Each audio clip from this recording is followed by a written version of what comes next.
Assalamualaikum. Niang. Niang. Ako, Ba kabarnya? kamu tadi mah. Teh Alisna nak mau ditanya.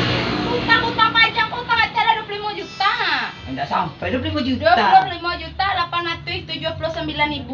Yuk tambah seketiknya laki awak bisa dapat banyak. Lah kosong kadai mau bayar lah le.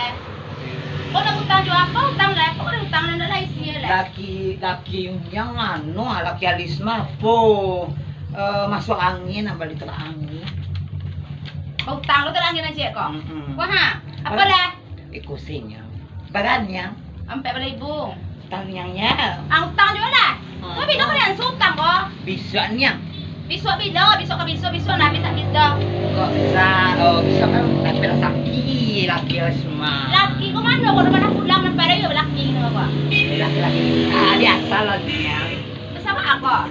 Bayar lah le ha tu 8 balai juta tambah sampai balai ribu 8 juta balai juta 875.000 tambah sampai balai ribu jadi 36 juta 750.000. Ayunnya. Gila dah ni. Bila kau bayar utang yang 35 juta aku lah banyak aku dah dapat belanja boleh ha. Ini yang baru utang biasanya utang tu kan dibayar dongnya kini dah ada kita mau utang dulu. Mangonnya pengambilan kamu lah jadi mau utang sana pasang ni basukornya mah mau utang punya kau dah utang sakit mangau namanya pepe. Balik bayar utangnya tu mah. Kau tak pengambilan kau mah. Lah jadi mau utang kalau kau jalan buku hang. Bayar besoknya. Wah hampir dengan kan tu mah. Lah memang boleh pepe.